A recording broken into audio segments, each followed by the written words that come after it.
11 de abril de 1945. Un sargento del ejército de los Estados Unidos, llamado Edward A. Tenerovich, fue uno de los primeros soldados estadounidenses en cruzar la puerta. Había combatido en el norte de África, había desembarcado en Normandía, había avanzado entre los setos de Francia y los bosques de Bélgica. Creía haber visto todo lo que la guerra podía mostrarle a un hombre. No había visto Buchenwald. Dentro del alambrado permanecían aproximadamente 21.000 prisioneros. Aquellos, demasiado débiles, demasiado enfermos o demasiado cerca de la muerte como para haber sido evacuados en las marchas de la muerte que precedieron a la liberación. Muchos pesaban menos de 40 kilos. Yacían de 3 en 3 o de 4 en 4 en literas de barracones construidos para una fracción de ese número, con temperaturas que no habían superado el punto de congelación en semanas. Los cuerpos de quienes no habían sobrevivido a la noche seguían en las literas a su lado. No había nadie que se los llevara. El corresponsal Edward R. Murrow recorrió el campo 4 días después y envió una crónica radiofónica que se retransmitiría en los salones de Estados Unidos y Gran Bretaña. Describió a un niño de quizá 10 años, con los ojos de alguien al que ya le habían arrebatado el mundo. Describió a un hombre que levantó su camisa para mostrar un cuerpo tan reducido que podían contarse las costillas desde el otro extremo de la habitación.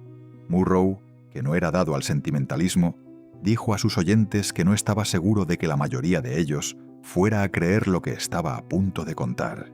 Aún así, lo dijo. Su retransmisión terminó con una frase que no ha perdido peso en los 80 años transcurridos desde entonces.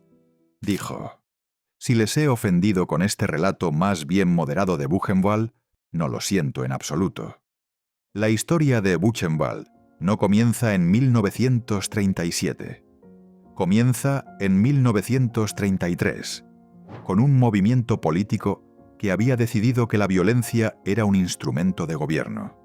Cuando Adolf Hitler fue nombrado canciller de Alemania el 30 de enero de 1933, la organización paramilitar del partido nazi, la SA o Sturmabteilung, comenzó de inmediato a encarcelar a sus oponentes políticos. Comunistas, socialistas, líderes sindicales, periodistas y abogados que los habían defendido fueron arrestados en cuestión de semanas. El sistema penitenciario oficial no podía absorberlos. Se establecieron centros de detención improvisados en comisarías, almacenes y antiguas fábricas por toda Alemania. Las condiciones en estos primeros campos eran brutales y en gran medida no estaban supervisadas. Los prisioneros eran golpeados, torturados y asesinados sin ningún procedimiento legal formal. Heinrich Himmler, que comandaba las SS, una organización paramilitar rival y con el tiempo dominante dentro de la estructura nazi, vio en este caos una oportunidad administrativa. Se movió para centralizar el sistema de campos bajo el control de las SS, sustituyendo la brutalidad improvisada de las SS a por algo más organizado y a su manera más sistemático.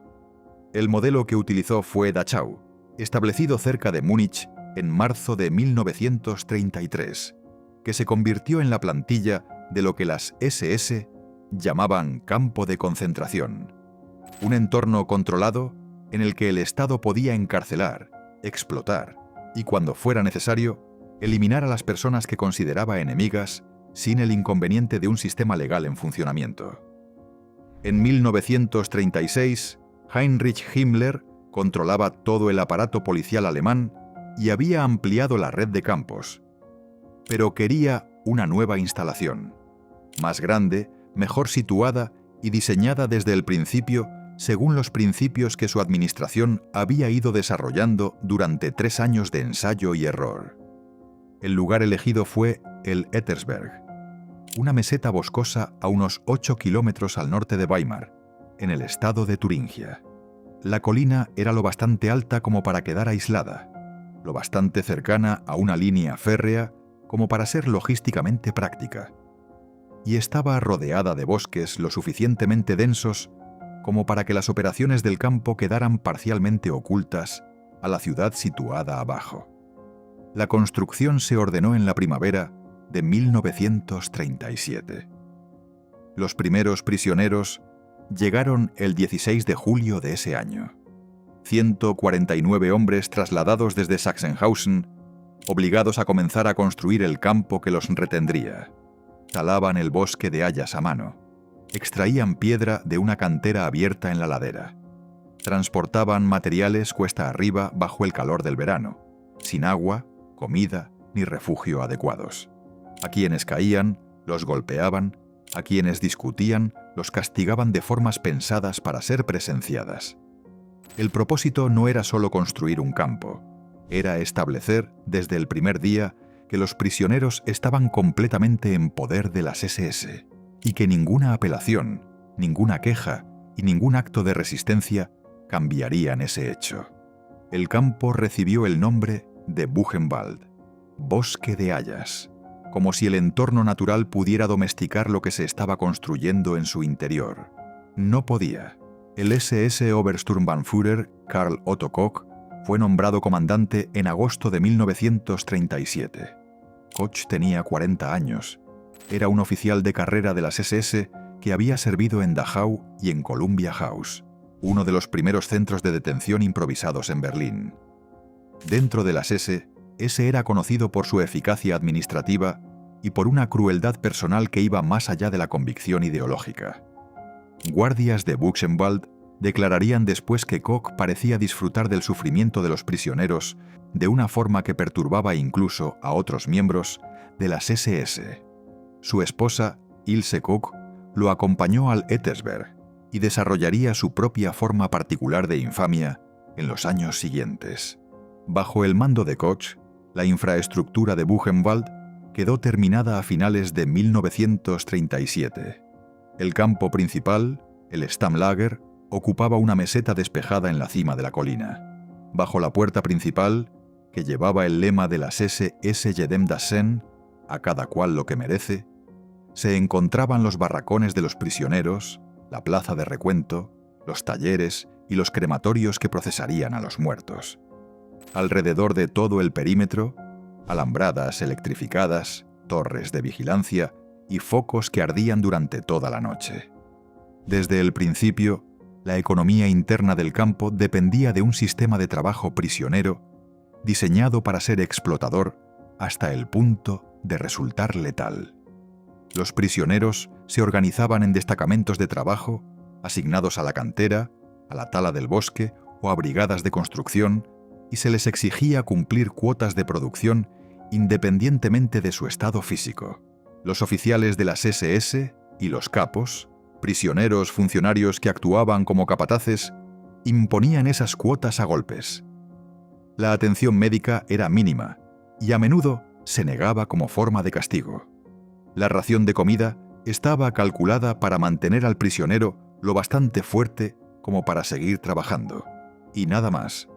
En su primer año, la población de Buchenwald pasó de unos pocos cientos a varios miles. Al contingente original de prisioneros políticos alemanes se sumaron cada vez más hombres clasificados como asociales. Personas sin hogar, delincuentes habituales de poca monta, hombres detenidos por infringir leyes que no habían existido un año antes. A finales de 1937, el campo funcionaba tal como lo habían previsto sus diseñadores. Lo que nadie sabía aún era hasta dónde se expandiría y cuánto peor llegaría a ser. 9 de noviembre de 1938. La orden salió de Berlín a las 23:55. A medianoche ya estaba en marcha. Por toda Alemania y Austria, unidades de las SS y las S coordinaron con la policía local para desatar lo que el régimen describiría más tarde como un levantamiento popular espontáneo contra la población judía.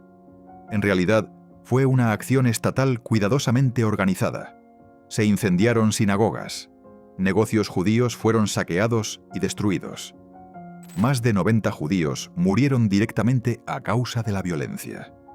Los cristales rotos de los escaparates cubrieron las calles de las ciudades alemanas, dando nombre a la noche. Kristallnacht la noche de los cristales rotos.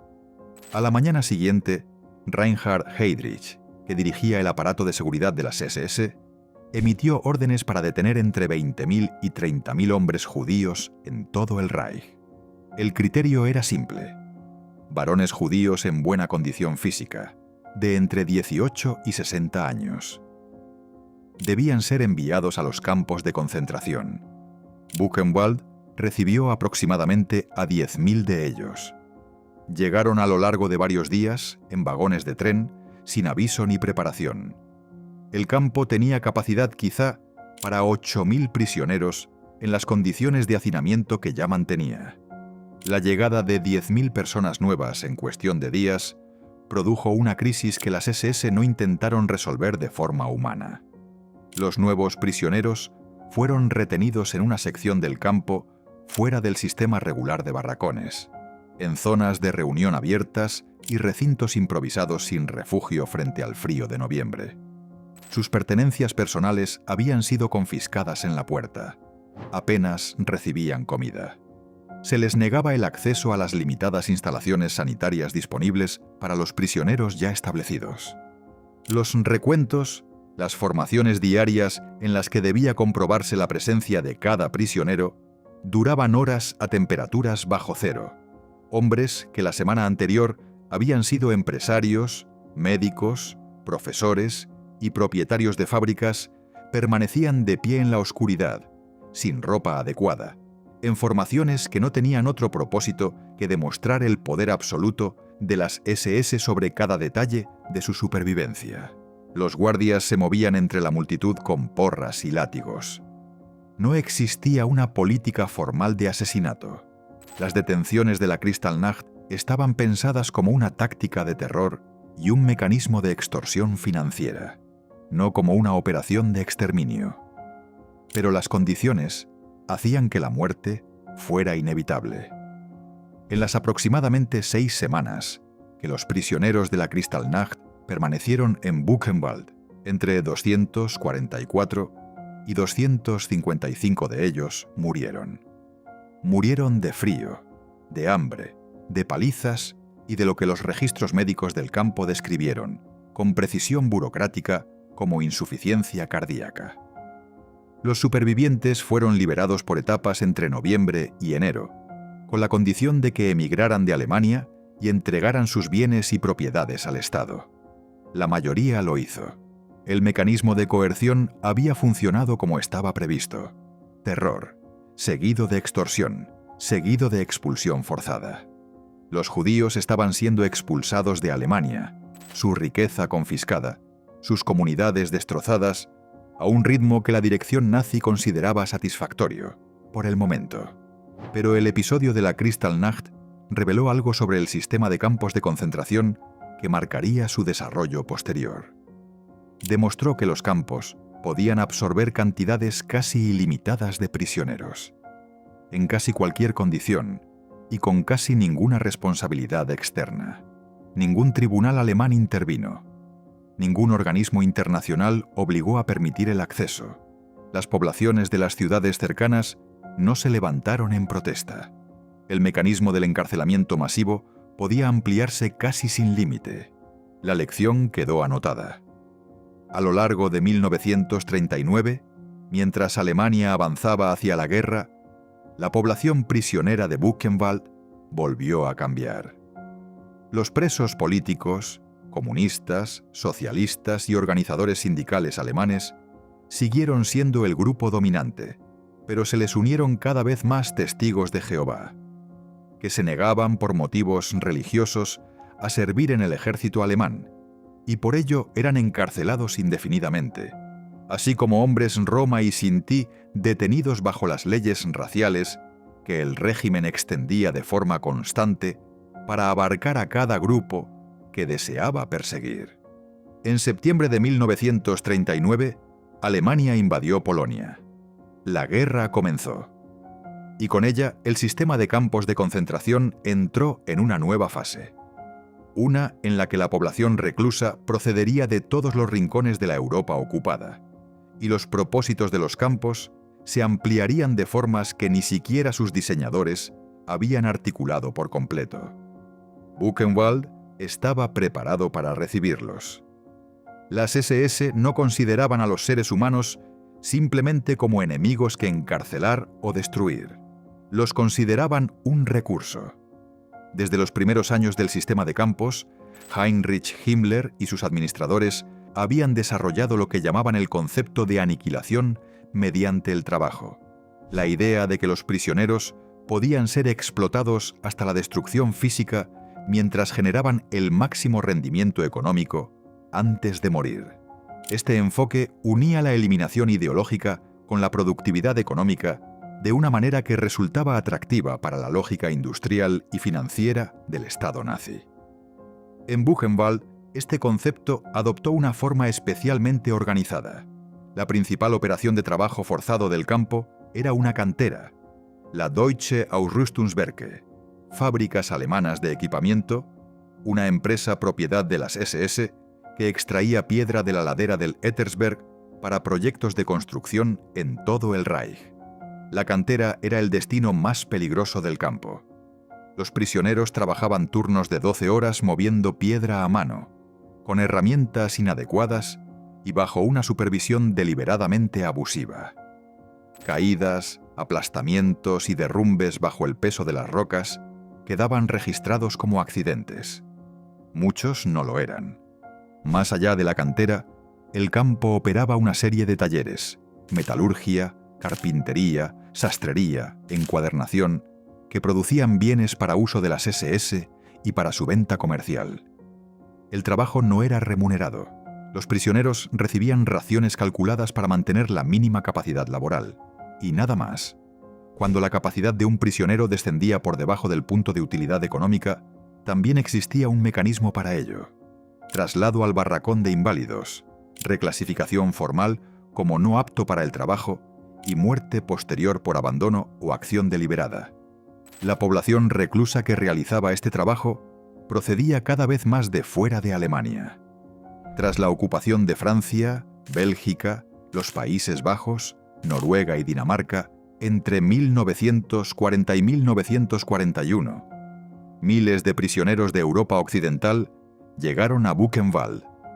Combatientes de la resistencia, rehenes tomados como castigo colectivo, opositores políticos a los regímenes colaboracionistas e individuos detenidos bajo las amplias definiciones de criminalidad del aparato de seguridad nazi. Llegaban hablando distintos idiomas, con convicciones políticas diferentes y con capacidades muy desiguales para sobrevivir a las condiciones que encontraban. La llegada de prisioneros de guerra soviéticos en 1941 representó un desarrollo categóricamente distinto. Tras la invasión alemana de la Unión Soviética en junio de 1941, la Wehrmacht capturó millones de soldados soviéticos en las primeras semanas de combate. La ideología nazi clasificaba a los prisioneros soviéticos no como cautivos con derecho a las protecciones de la Convención de Ginebra, sino como enemigos racialmente inferiores cuya muerte era aceptable y en muchos casos deseable. De los aproximadamente 5 millones de soldados soviéticos capturados por Alemania durante la guerra, cerca de 3 millones murieron en cautiverio. En Buchenwald, los prisioneros de guerra soviéticos fueron sometidos a un programa específico de exterminio. Bajo el término Sonderbehandlung, el eufemismo de las SS para ejecución, oficiales soviéticos y comisarios políticos eran trasladados al campo y asesinados sistemáticamente. El método consistía en una instalación de ejecución dedicada situada en el sótano del bloque de establos del campo. Los prisioneros eran conducidos individualmente, se les decía que iban a ser medidos para ropa y se les colocaba contra una tabla de medición. Oculta en la tabla había una ranura, a través de la cual un guardia de las SS, situado en una sala contigua, disparaba una pistola en la nuca del prisionero. El cuerpo era retirado después por una salida separada. La precisión clínica del diseño era intencional. Reducía la carga psicológica sobre el ejecutor y aumentaba la capacidad del proceso.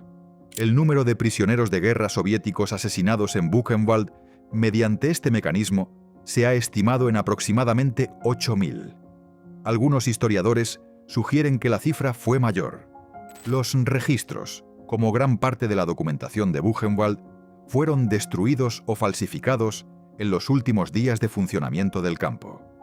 En 1942, Buchenwald se había expandido más allá del campo principal para incluir una red de instalaciones satélite, Außenlager, distribuidas por el centro de Alemania. Estos campos dependientes estaban vinculados a fábricas, obras de construcción e instalaciones militares donde se demandaba trabajo prisionero.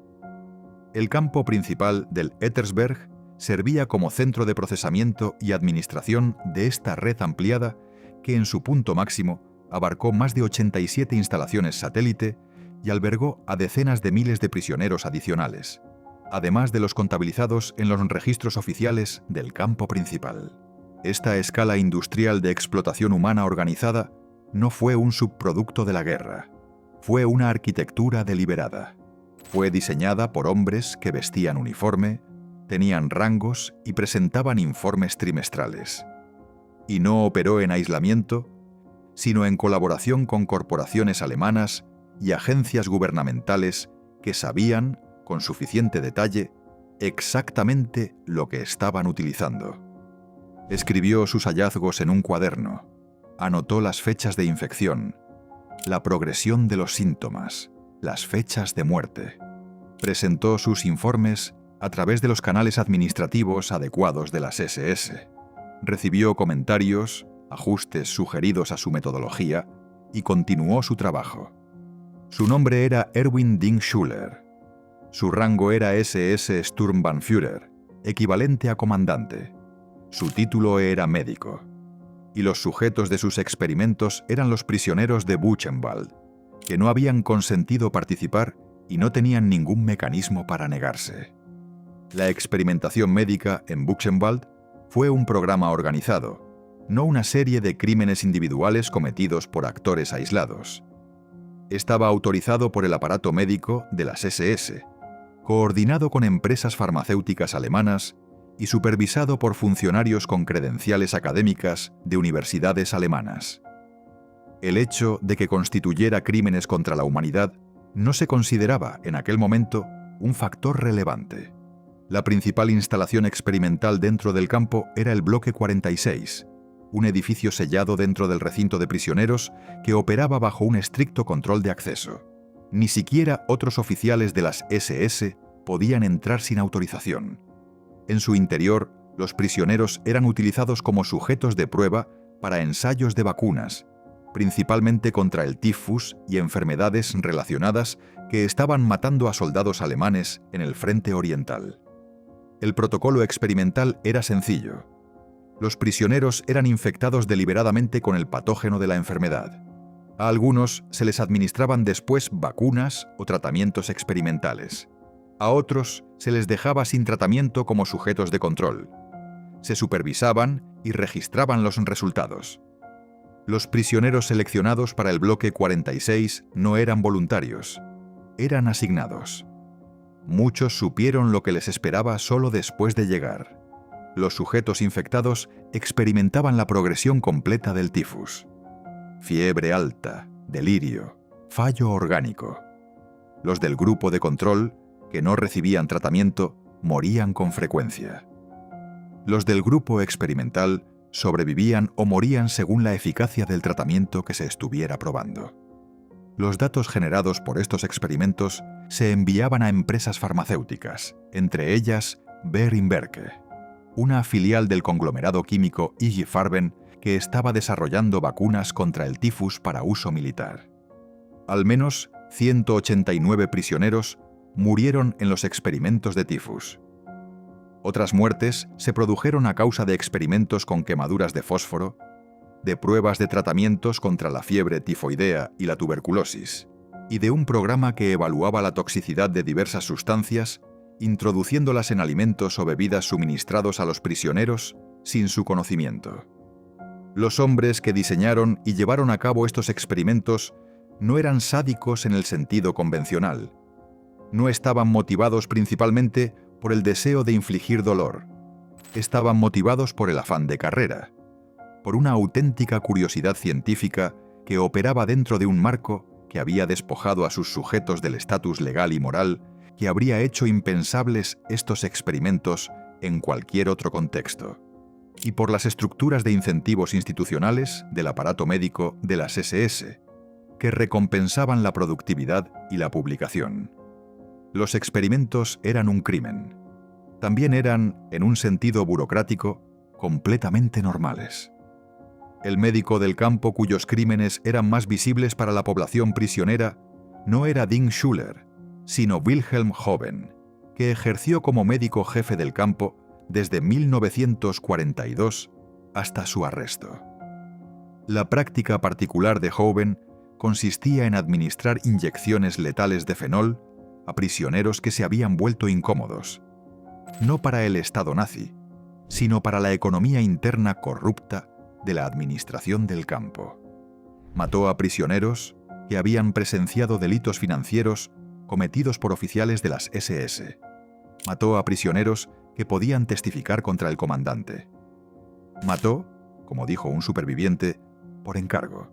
Este detalle, un médico de las SS que mataba para proteger la corrupción de las SS, revela algo sobre la cultura interna de Buchenwald, que los recuentos estadísticos de muertes no captan.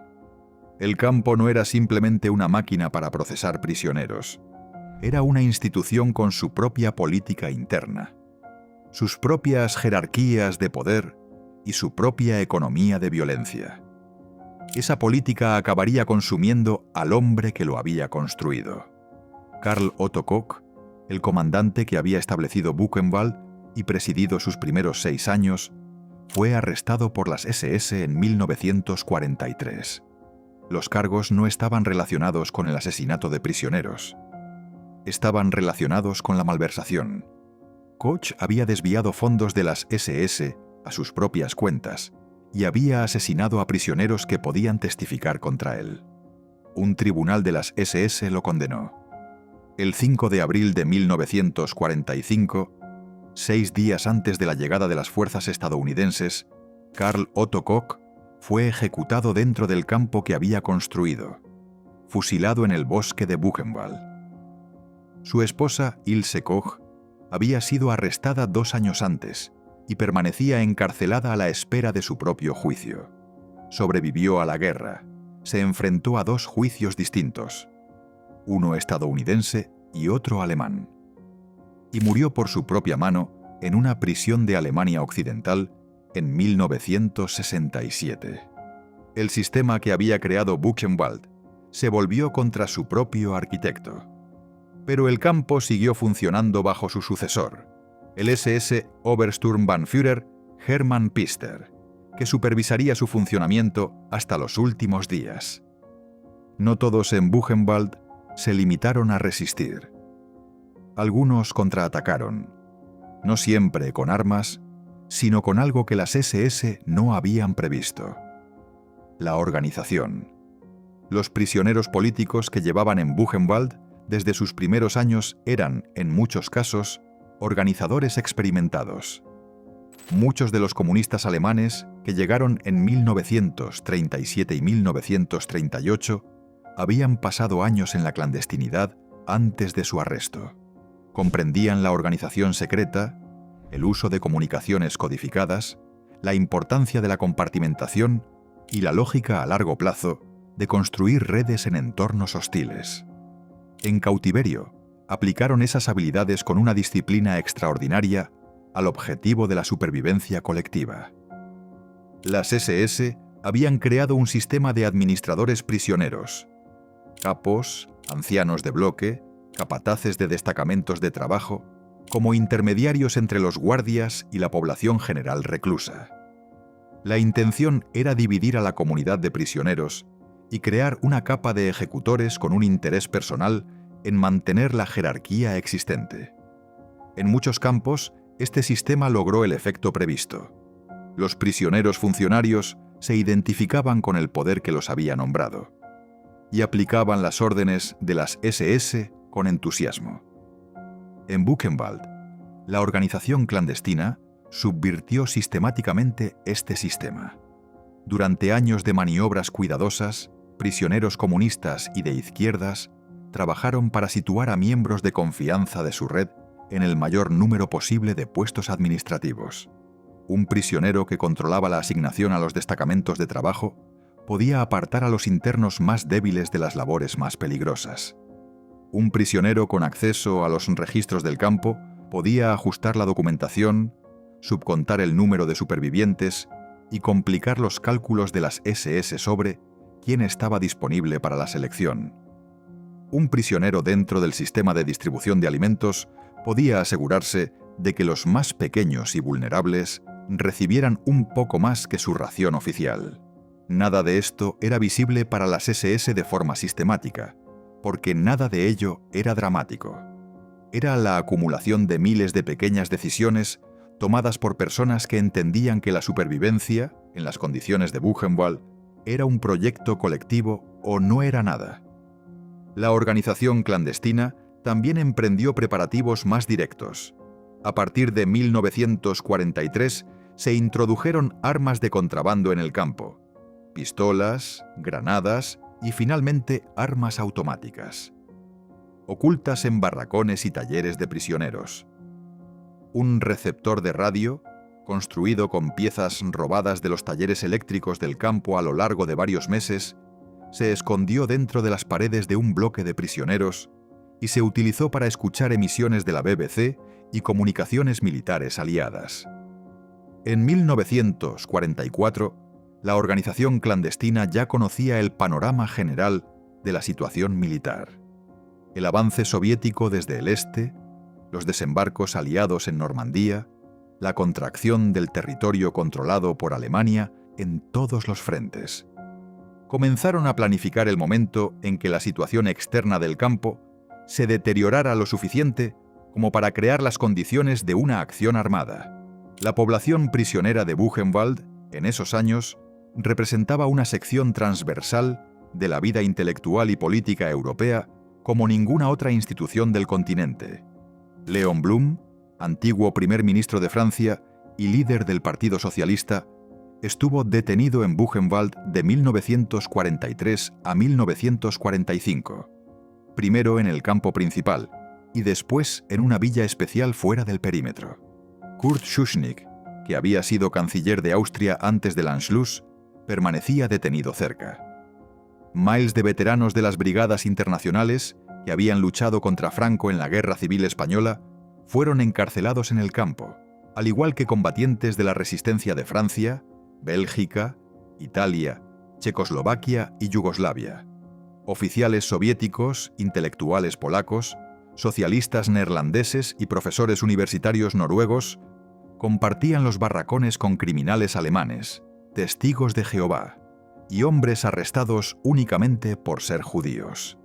La diversidad de la población prisionera generaba tensiones que la organización clandestina debía gestionar constantemente. Diferentes grupos nacionales y políticos tenían intereses distintos, relaciones distintas con la administración de las SS y evaluaciones distintas sobre cómo equilibrar la supervivencia a corto plazo con la resistencia a largo plazo. Los comunistas alemanes que dominaban el liderazgo clandestino tomaron decisiones que protegían a sus propios miembros con mayor constancia que a los demás. Un hecho que sobrevivió a la guerra en los testimonios de prisioneros no alemanes que veían la jerarquía clandestina con considerable ambivalencia. Pero cuando comenzó 1945 y el sonido lejano de la artillería empezó a oírse en el horizonte occidental, esas tensiones quedaron a un lado. La organización clandestina tenía armas, tenía organización.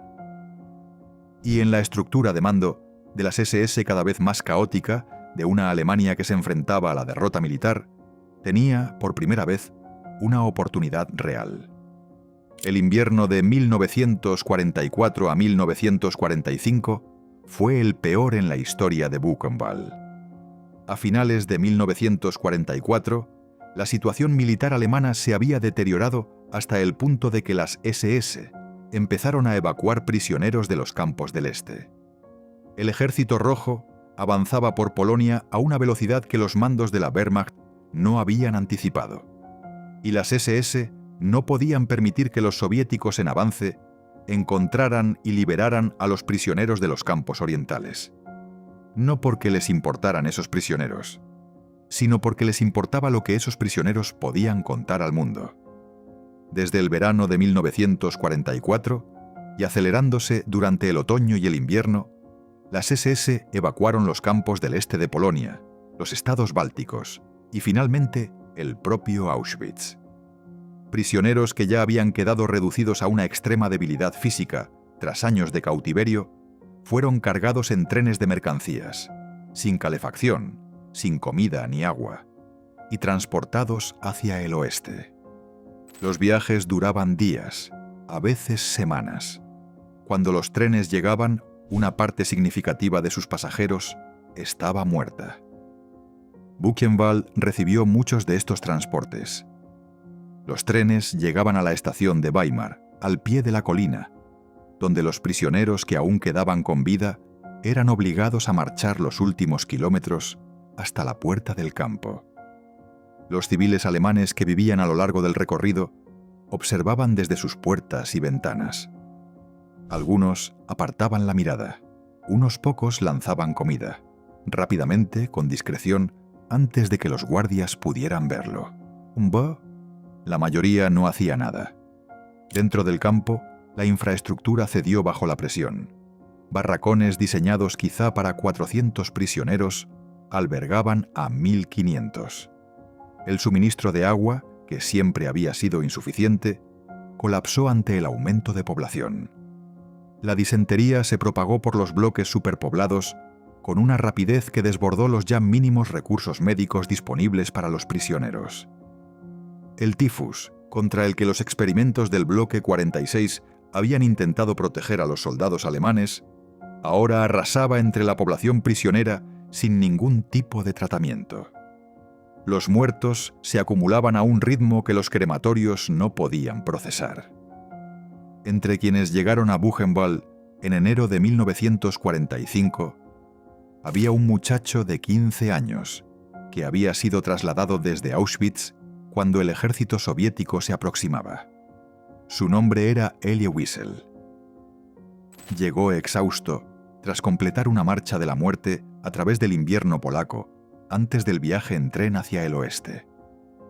Su padre estaba con él. No permanecerían juntos mucho tiempo.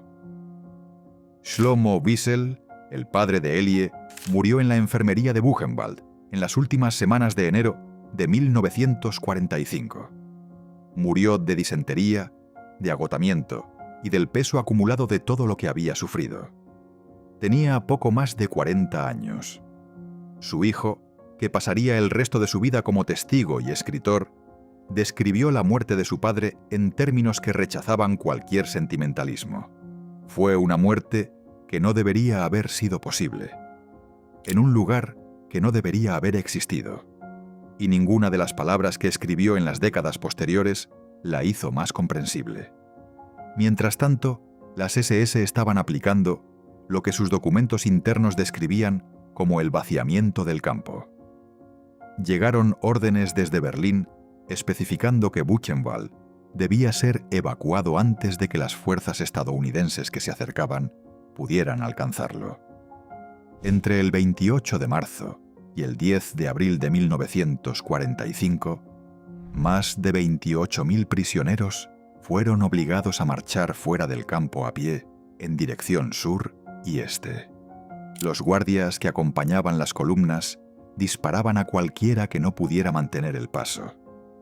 Los cuerpos quedaban abandonados a los lados de las carreteras de Turingia para que los civiles locales los encontraran en los días siguientes. Aproximadamente 7.000 prisioneros murieron en las marchas de la muerte de Buchenwald. Algunos por balas, muchos por agotamiento y exposición, otros por el simple colapso de cuerpos que llevaban meses sosteniéndose sin nada. Dentro del campo, mientras las últimas columnas partían, los guardias de las SS comenzaron a abandonar sus puestos. Las noticias se propagaban por la red de radio clandestina. Unidades blindadas estadounidenses se acercaban desde el oeste. La dirección de la resistencia clandestina celebró su última reunión. Las armas acumuladas durante años fueron distribuidas. El momento que había sido anticipado y preparado había llegado. En la mañana del 11 de abril de 1945, el último personal administrativo de las SS huyó del campo. Las torres de vigilancia quedaron sin vigilancia. Las puertas ya no estaban custodiadas. A las 3:15 de la tarde, los primeros vehículos estadounidenses de la Sexta División Blindada subieron la colina. Los prisioneros que aún podían caminar recibieron a los estadounidenses en la puerta. En el sentido más estricto, ya se habían liberado a sí mismos. Los grupos armados de la resistencia clandestina habían tomado el control de las torres de vigilancia y del perímetro en las horas previas a la llegada estadounidense, asegurando que ningún intento de las SS de destruir pruebas o ejecutar a los prisioneros restantes pudiera tener éxito. Cuando el sargento Herbert Gottschalk, del 9º Batallón de Infantería Blindada de la Sexta División Blindada, entró en el campo principal, banderas sostenidas por prisioneros ya ondeaban sobre las torres. La documentación de lo que siguió fue llevada a cabo por personal militar, periodistas y, con el tiempo, historiadores e investigadores. El general Dwight D. Eisenhower ordenó que se llevara al campo al mayor número posible de militares estadounidenses para que presenciaran las condiciones antes de que los cuerpos fueran retirados y las instalaciones limpiadas. Su razonamiento fue explícito. Anticipaba que en los años venideros la gente negaría que estas cosas hubieran ocurrido y quería tantos testigos como fuera posible. El general George S. Patton, que mandaba el Tercer Ejército y que a esas alturas de la guerra ya había visto las consecuencias de algunos de los combates más violentos de la historia moderna, visitó Buchenwald poco después de la liberación. Quedó visiblemente sobrecogido. Los relatos de los oficiales que lo acompañaban registran que enfermó físicamente durante la visita y no pudo completarla. Posteriormente, ordenó al alcalde de Weimar y a otros ciudadanos destacados de la ciudad que visitaran el campo y observaran su contenido con sus propios ojos. Fueron, caminaron por los barracones, junto a los muertos, junto a los vivos que apenas podían distinguirse de los muertos. Muchos lloraron, algunos ofrecieron explicaciones. Diversos relatos históricos registran que el alcalde de Weimar regresó a casa tras la visita y se quitó la vida. La retransmisión de Edward R. Murrow, emitida el 15 de abril, fue escuchada por millones. La reputación de Murrow por su precisión y contención dio a sus palabras un peso que un reportaje más emocional quizá no habría tenido. Describió lo que había visto sin adornos, pero los propios hechos constituían una acusación que no necesitaba argumentos adicionales. Elie Wiesel, que sobrevivió a sus últimos meses en el campo, publicaría sus memorias Night en 1960 y dedicaría las décadas siguientes a asegurar que el testimonio de los supervivientes permaneciera en el centro de la conciencia pública. Recibió el Premio Nobel de la Paz en 1986. En su discurso de aceptación, habló de Buchenwald. Las cifras reunidas en los meses y años posteriores a la liberación fueron abrumadoras. Entre 1937 y 1945, aproximadamente 280.000 prisioneros procedentes de más de 50 países estuvieron recluidos en Buchenwald y en su red de campos satélite. De ellos, un mínimo confirmado de 56.000 murió por ejecuciones, hambre, enfermedad, experimentos médicos, marchas de la muerte y asesinatos deliberados. Muchos historiadores, teniendo en cuenta muertes que no quedaron registradas o fueron falseadas, creen que la cifra real es mayor. El número exacto de personas que murieron en Buchenwald nunca podrá conocerse con certeza, porque las SS destruyeron sus registros en los últimos días de funcionamiento del campo. El juicio de los médicos de Nuremberg, celebrado entre diciembre de 1946 y agosto de 1947, procesó a 23 individuos, entre ellos médicos de las SS que habían realizado experimentos en Buchenwald, Dachau y otros campos. 7 fueron condenados a muerte y ejecutados. 9 recibieron penas de prisión. Los veredictos produjeron, entre otras cosas, el Código de Nuremberg, un conjunto de principios que regulan la investigación ética con seres humanos y que sigue siendo, hasta hoy, la base de la bioética internacional. Los 10 principios del Código de Nuremberg comienzan con un único requisito. El consentimiento voluntario del sujeto humano es absolutamente esencial. El comandante Koch ya había sido ejecutado por las propias SS. Su sucesor, Hermann Pfister, fue juzgado por un tribunal militar estadounidense en 1947, condenado a muerte y falleció en prisión de un ataque al corazón antes de que pudiera ejecutarse la sentencia. Ilse Koch, juzgada primero por un tribunal militar estadounidense en 1947, que inicialmente la condenó a cadena perpetua antes de que la pena fuera reducida en medio de la controversia, fue juzgada de nuevo por un tribunal de Alemania Occidental en 1951 y condenada a cadena perpetua. Murió por suicidio en su celda de la prisión de Aichach el 1 de septiembre de 1967. Erwin Ding Schuller, que había dirigido los experimentos de tifus en el bloque 46, fue arrestado tras la guerra y se preparaba para testificar en el juicio de los médicos de Nuremberg.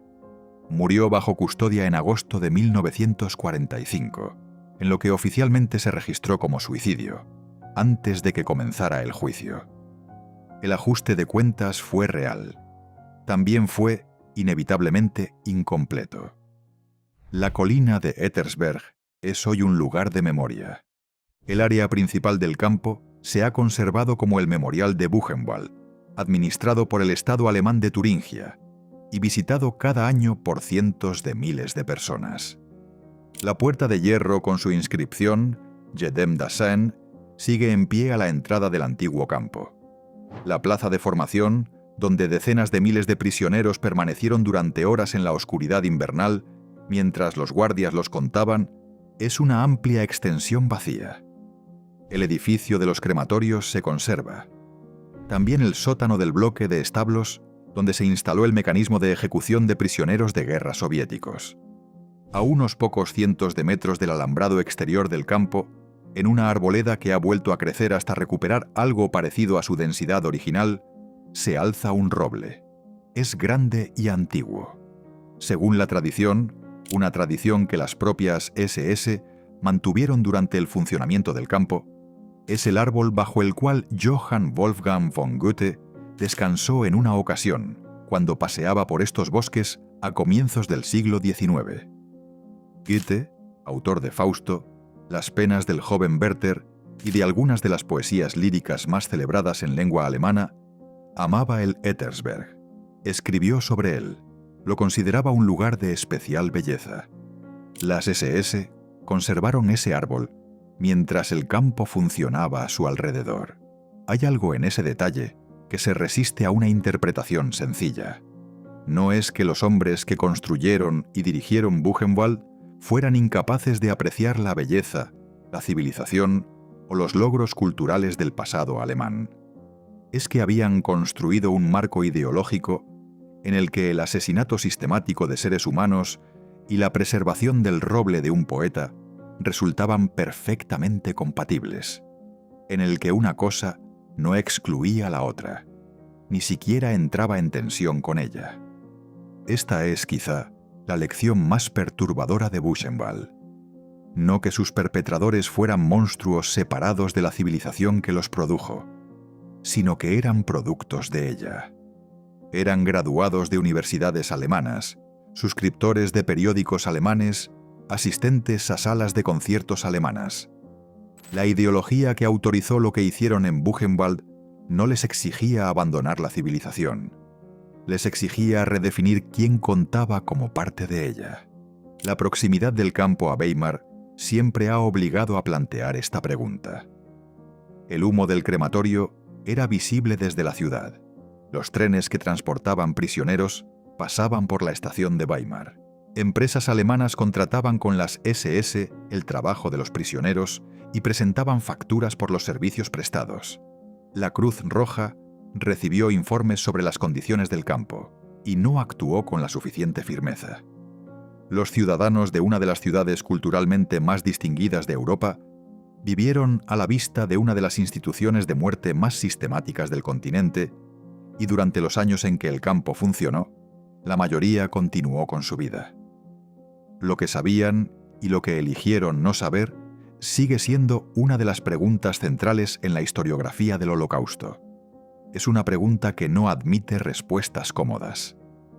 El historiador Nikolaus Waxman, cuyo estudio exhaustivo del sistema de campos de concentración nazi se publicó en 2015, escribe que los campos eran un secreto a voces, conocidos en sus líneas generales por la población alemana, aunque los detalles más específicos de las operaciones de asesinato se ocultaban deliberadamente. La población de Weimar no necesitaba saber que a los prisioneros de guerra soviéticos se les disparaba en la nuca en un sótano de la colina sobre su ciudad. Sabían más que suficiente. Los supervivientes que vivieron para dar testimonio no hablaron con una sola voz. Algunos, como Elie Wiesel, defendieron que el recuerdo en sí mismo era una forma de resistencia, que recordar con precisión, negarse a permitir que los hechos se suavizaran o se negaran, era el acto más significativo al alcance de quienes no habían estado allí.